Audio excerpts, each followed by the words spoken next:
दोस्तों, विदेशियों में हिंदू धर्म के प्रति उत्सुकता बढ़ती जा रही है। कई सारे फॉरेनर्स हिंदू धर्म को अपना कर भगवान की भक्ति में लीन हो जाते हैं।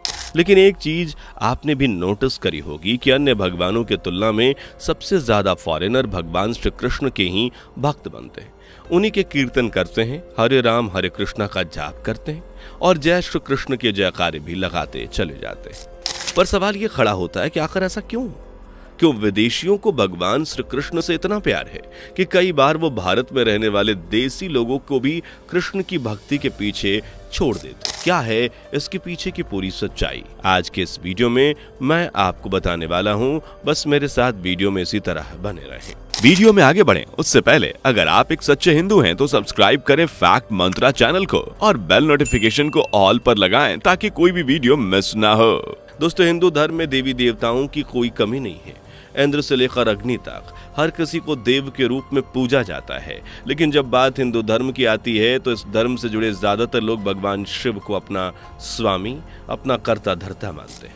वहीं जब बात विदेशियों की आती है तो वो श्री कृष्ण के भक्त हैं। और ऐसा क्यों? इसे समझने के लिए हमें कई सारे कारणों से समझना होगा कि क्यों विदेशियों को भगवान श्री कृष्ण से इतना लगाव है कि वो उनकी भक्ति में पूरी तरह से डूब जाते। और कई सारे विदेशी तो ऐसे हैं जो अपना सारा काम धाम छोड़कर कृष्ण की भक्ति में लीन हैं और दिन भर हरे कृष्णा का जाप करते हैं। दोस्तों, अगर हम सबसे पहले कारण की बात करें तो विदेशों में जैसे America, Britain, Canada, Australia, France और रूस के लोगों में भारतीय धर्म में ज्यादा रुचि है, जिसमें से कुछ लोग तो ऐसे भी हैं जो यहाँ से ज्ञान प्राप्त करके यानी नॉलेज गेन करके अपने देश वापस जाकर कुछ नया करते हैं। और इस तरह के लोगों में कई बड़े बड़े नाम हैं, फिर चाहे वो एप्पल के बुलंदियों पर पहुंचाने वाले स्टीव जॉब्स हों या फिर फेसबुक जैसे इतने बड़े सोशल मीडिया प्लेटफॉर्म को चलाने वाले मार्क जुकरबर्ग। वैसे देखा जाए तो जिसे आध्यात्म की तलाश होती है वह लोग किसी संत से जोड़कर भारतीय दर्शन और ज्ञान के साथ ही भक्ति करते हैं। अब अगर कोई संत श्री कृष्ण का भक्त है तो उसका शिष्य भी भगवान श्री कृष्ण को ही पूजता है और उन्हीं की भक्ति करता है। और अगर कोई संत राम का भक्त है तो उनके शिष्य भी राम भक्त बन जाते हैं। ऐसे में देखा जाए तो विदेशों में जितने भी लोग संत हैं उसमें से ज्यादातर श्री कृष्ण के भक्त हैं, इसलिए उनके साथ जुड़ने वाले ज्यादातर शिष्य भी श्री कृष्ण की भक्ति का मार्ग चुनते हैं। अगर नजर डालें तो दोस्तों, आपने ओशो रजनीश के बारे में तो सुना ही होगा। एक समय पर उनके भक्तों का तांता लगा रहता था।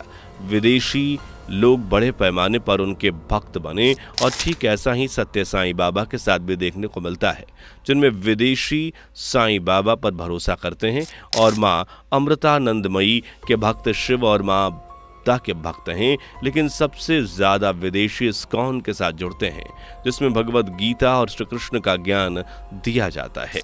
वैसे क्या आपको ये मालूम है कि भारत में साधुओं के लगभग 13 अखाड़े हैं। अधिकतर अखाड़ों के आराध्य देव शिव हैं। इन सभी अखाड़ों में दीक्षा लेने वाले सभी विदेशी शिष्य भी शिव के ही भक्त हैं।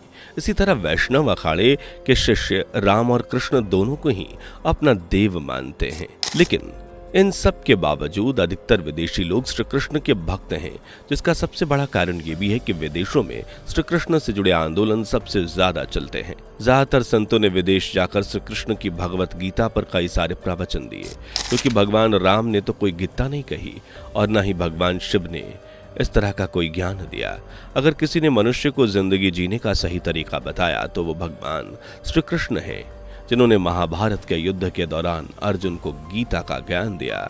और अब वही गीता का ज्ञान भारत के कई सारे संत विदेशों तक फैलाते हैं, जिसे सुनकर विदेशी लोग श्री कृष्ण से काफी ज्यादा प्रभावित होते हैं और देखते ही देखते उनके भक्त बनते चले जाते हैं। साफ तौर पर कहा जाए तो विदेशों में श्री कृष्ण को प्रचलित करने के पीछे गीता का सबसे बड़ा कारण है, क्योंकि राम कथा कहने और सुनने में काफी समय लगता है, जबकि गीता को कहने और समझने में ज्यादा समय नहीं लगता।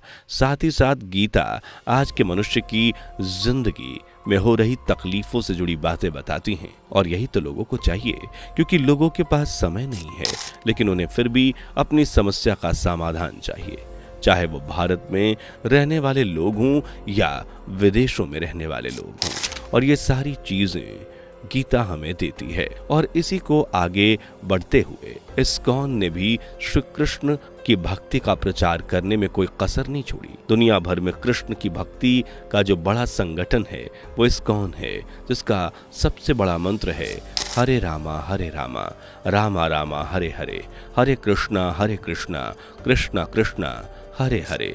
दुनिया में ये मंत्र जपते हुए कई सारे विदेश और देश के लोग न्यूयॉर्क से लेकर लंदन तक दुनिया के बड़े बड़े शहरों में देखने को मिल जाएंगे। इस आंदोलन की शुरुआत श्री भक्ति वेदांत स्वामी प्रभुपाद जी ने करी थी और अब ये एक आंदोलन नहीं रहा बल्कि बहुत बड़ा कृष्ण समाज बन गया है। वृंदावन में ही इस्कॉन का सबसे बड़ा मंदिर है जो बहुत ही भव्य और सुंदर है, जहां पर विश्व भर के कोने कोने से जुड़े लोग इकट्ठा होते हैं और कृष्ण का जन्मोत्सव मनाते हैं। लेकिन दोस्तों, अगर ये सारी चीजें ना भी होती तब भी श्री कृष्ण विदेशी लोगों को बड़े पसंद आए थे, क्योंकि उनका व्यक्तित्व ही कुछ ऐसा है जो लोगों को अपनी ओर आकर्षित करता है। राम और कृष्ण में जो सबसे बड़ा फर्क है वह व्यक्तित्व का ही है। जहां भगवान श्री राम का पूर्ण अवतार नहीं माना जाता क्योंकि उन्हें 14 कलाएं ज्ञात थी, लेकिन भगवान श्री कृष्ण 16 की 16 कलाओं में पारंगत थे। श्री राम का चरित्र सबसे उत्तम था, उन्हें मर्यादा पुरुषोत्तम कहा जाता है। लेकिन आज के मनुष्यों को ये बात समझ में नहीं आती क्योंकि लोग श्री राम जैसा त्याग नहीं करना चाहते बल्कि श्री कृष्ण जैसा जीवन जीना चाहते हैं। लोग आसपास बुराइयों के होने के बावजूद हंसते खेलते मुस्कुराते हुए कठिनाइयों से लड़ना चाहते हैं और ये चीज श्री कृष्ण बखूबी सिखाते हैं। तभी तो बाल रूप में माखन चोरी करने से लेकर महाभारत के युद्ध में बिना हथियार उठाए गीता का ज्ञान देने तक श्री कृष्ण ने सब कुछ किया है और ये चीज विदेशी लोगों को काफी पसंद आती है। तो दोस्तों, अभी आप समझ ही गए होंगे कि क्यों विदेशियों को श्री कृष्ण इतने पसंद हैं। बाकी आपका वीडियो के बारे में क्या कहना है कमेंट में जरूर बताएं और इस तरह की वीडियोस को देखते रहने के लिए हमारे चैनल को सब्सक्राइब करना बिल्कुल भी ना भूलें। धन्यवाद। दोस्तों, आपकी स्क्रीन पर 2 और वीडियो दिख रही हैं, जिसे देखने के लिए आप स्क्रीन पर क्लिक करें। दोनों देखिएगा, बहुत अच्छी वीडियो बनी है।